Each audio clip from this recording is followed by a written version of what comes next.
United Nations security కౌన్సిల్లో Pakistan non permanent మెంబర్గా చేరింది.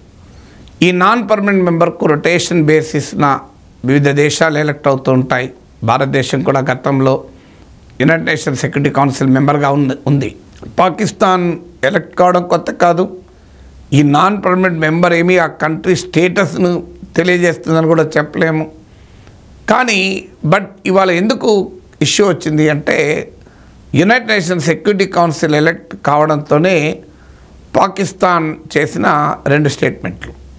మొదటి స్టేట్మెంట్ నవ్వొస్తుంది, రెండో స్టేట్మెంట్ చికాకు కల్పిస్తుంది. ఏది నవ్వొస్తుంది, ఏది చికాకు కల్పిస్తుంది?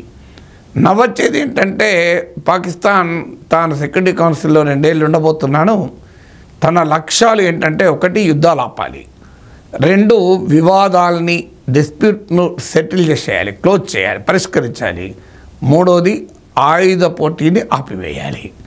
ఈ 3 పాకిస్తాన్ లక్ష్యంగా పెట్టుకుందంటే నిజంగానే నవ్వొస్తుంది. రెండవది ఏంటంటే చికాకు కలుగుతుంది. ఎందుకు? కాశ్మీర్ మా ఎజెండా అని మరోసారి చెప్పింది. అది కూడా కొత్త ఏమి కాదు. గతంలో యునైటెడ్ నేషన్స్ జనరల్ అసెంబ్లీలో ఏ చిన్న అవకాశం వచ్చినా పాకిస్తాన్ రైజ్ చేసేది మొదటి అంశము కాశ్మీర్. పాకిస్తాన్కి వేరే అబ్సెషన్ లేదు.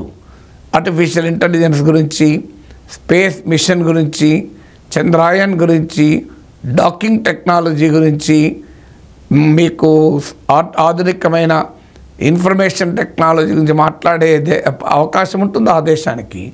ఆ దేశానికి ఉన్న ఏకైక obsession Kashmir. United Nations Security council వేదిక పైన పాకిస్తాన్ కూర్చొని కాశ్మీర్ గురించి మాట్లాడుతుంది అంటే నవ్వైనా వస్తుంది, చికాకైనా వస్తుంది.